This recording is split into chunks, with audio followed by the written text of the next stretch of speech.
A justiça e sua aplicação sempre variou de acordo com o local e o tempo. Algumas com leis mais complexas que outras, mas sempre obedecendo os mesmos princípios: união e organização de uma comunidade ou conjunto de povos, de forma a conviverem em harmonia, punindo de forma correta aqueles que agem contra sua melhor organização e segurança. Para os gregos da época clássica, essas leis que mantinham a ordem universal eram personificadas por uma deusa anterior aos olímpicos, Temis, e uma consciência que levaria a uma justiça aplicada aos homens, Dike, ou Astreia.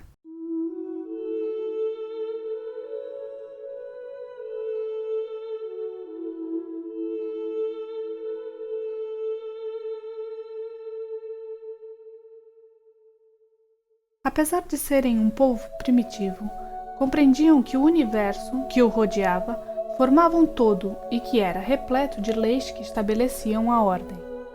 Essas leis eram personificadas em uma divindade nascida de dois seres primordiais, fundamentais na vida dos seres existentes. Temis, para os gregos, era a personificação das leis universais, nas quais subjugava os mortais e os deuses. Nascida de Gaia, terra, e Urano, o céu, fazia parte das entidades denominadas titãs. Gaia gerou outros seres, aos quais Urano empurrava de volta ao ventre da mãe logo à nascença. Para fugir a este destino, Temis foi entregue aos cuidados de Nix à noite, que havia acabado de gerar Nêmesis. Cansada por ter gerado tantos filhos, Nix entregou as duas deusas para as filhas mais velhas, ou para as deusas que são primordiais, as moiras, Cloto, Laquesis e Atropo. É através dessas três deusas que Nêmesis e Temis aprendem tudo sobre a ordem cósmica e a importância de zelar pelo equilíbrio.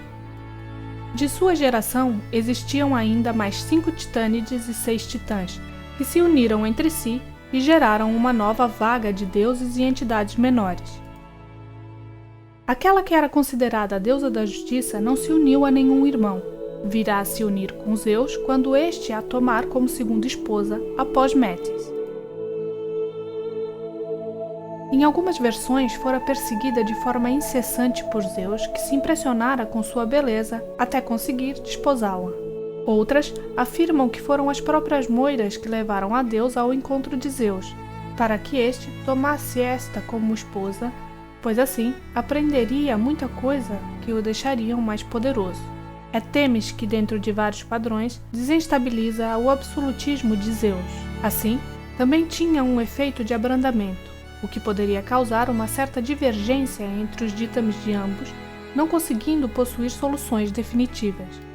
Entre ambos os deuses pode haver uma excelente troca, onde Zeus rege e decide, enquanto Temis toma atitudes mais suaves, procedendo uma perspectiva mais abrangente. Desta forma, mentora de Zeus é a única de sua geração que fica ao lado do Deus Supremo quando este inicia uma guerra pelo poder contra seu pai, Cronos, pois era conhecedora do fim desta guerra e, por isso, tal como sua mãe Gaia, patrona dos oráculos. Temis não representa a matéria em si. Ela é qualidade, imobilidade, estabilidade e solidez.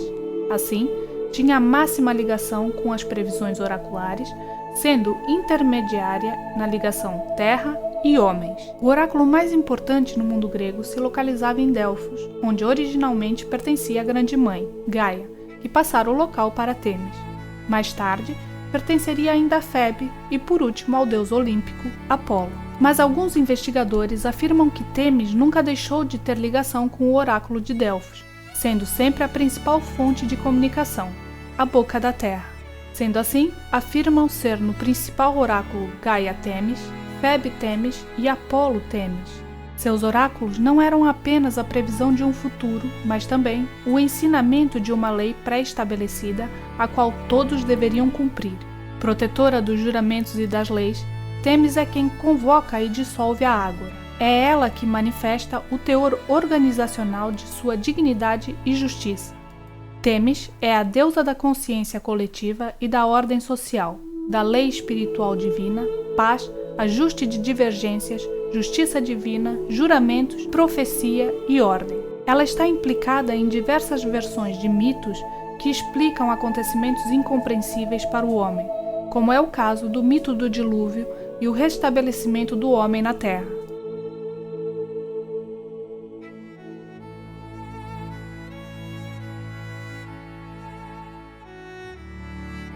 Também é a ela a atribuição da Guerra de Troia como o início de uma era sem heróis e uma forma de diminuir a população. Temis, a ordem estabelecida ou conduta a seguir, era quem sabe uma divindade primitiva pré-helênica associada ao culto de Zeus. A deusa não estava apenas ligada às leis, mas mais uma vez recebia características de sua mãe como uma entidade ligada à fecundidade.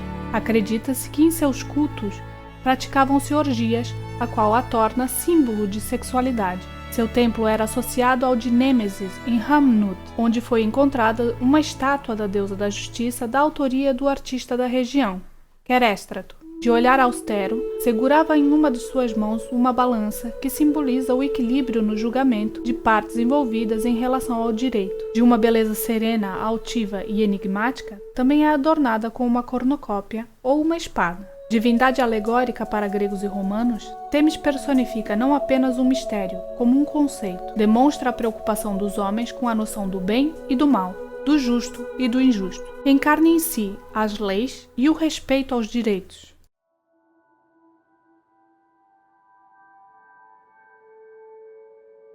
Juntamente com Zeus, Temis teve outros filhos que, na sua maioria, eram uma extensão de seus atributos. Esses filhos normalmente completavam o que era determinado pela ordem universal, tal como as horas, eunomia, disciplina e ordem, eirene, paz, e aquela que das três representava a mesma função que a mãe no papel de justiça, Diké. Muitos estudiosos acreditam que Temis teve uma outra filha de nome Astreia, a qual viveu no meio dos homens durante a Idade do Ouro, ensinando a estes o sentido da palavra justiça e como praticá-la. Viria a subir aos céus para não ver a degeneração humana transformando-se em constelação de Virgem. Aqueles que defendem a diferença entre uma e outra encontram sentido para serem distintas. Astreia, como aquela que viera para o meio dos homens ensinar aquilo que representa, seria a consciência humana de justiça, enquanto Diké seria a aplicação da justiça entre os homens. Duas deusas distintas que no meio dos homens têm a função de representar a justiça. Ou a mesma entidade para a mesma função, pois que sem consciência da existência de uma justiça não há aplicação. Aplicação da consciência de que os atos que agridem a ordem têm que ser punidos com severidade. Para tal, Astreia ou Diké, representantes da juventude virgem e virtude que apela pela justiça, aparece diante de Temis ou Zeus como conselheira, acusadora ou como defensora. Então ela seria a busca constante de um sentido de justiça humana na qual prevalece ante mortais e eternos. Diké é respeitada por todos, como refere Hesíodo em Trabalhos e Dias, nos versos 256.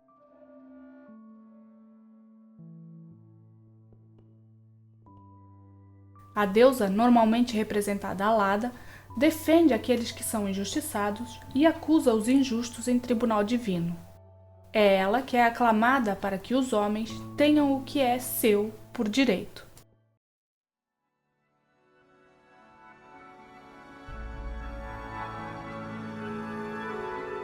Assim como fizeram com outras divindades de locais que conquistaram, os romanos personificaram a sua justiça.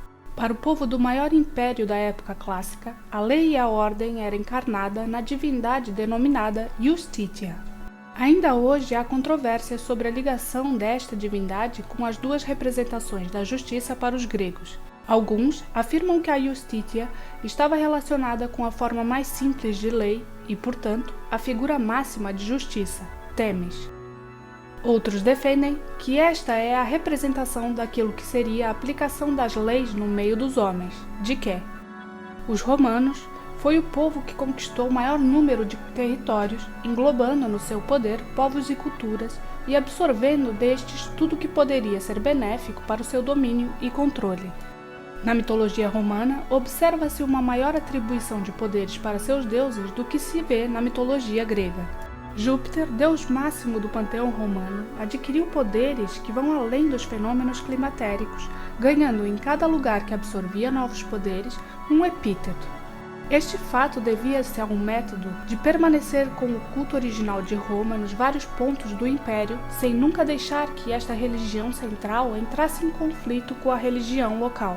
Neste caso, a deusa romana Justitia também poderia ter absorvido as qualidades dessas duas deusas gregas, de modo a tornar-se uma figura mais poderosa e representativa. Ali está a personificação não apenas da lei, como de sua aplicação no meio dos homens, fazendo-a uma figura mais completa e temida.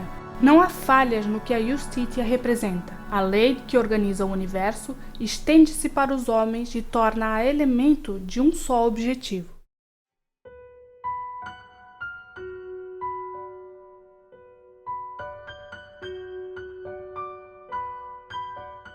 Ao longo dos séculos, essa deusa da justiça que fora herdada daqueles que construíram um grande império em tempos remotos, os romanos, foi se modificando, sobretudo, na sua representação artística. A balança, símbolo das partes envolvidas, assim como a espada, permaneceram, mas ao contrário do que se vira na época clássica, ganharam uma venda que lhe tapa os olhos. Essa venda, símbolo de imparcialidade da lei em julgamento, é atribuída a artistas alemães do século XVI, que a princípio, talvez, fora colocada por ironia à justiça de seu tempo. Tal como a representação romana, essa imagem da justiça causa discordância entre muitos em relação às figuras gregas. Uma figura forte que, em todos os sentidos, provoca respeito. Apesar de já não ter nenhum sentido religioso, ainda guarda em si o símbolo de algo forte, na qual o objetivo é restabelecer a ordem. E é justamente por isso que muitos identificam-na com a criadora das leis e figura que personifica a lei universal, Temis. Outros defendem ser a representação da filha desta, de que, pelo simples fato que a figura atual que preside os tribunais, onde homens julgam homens, demonstra a consciência de que se existe um culpado, ele tem que ser punido.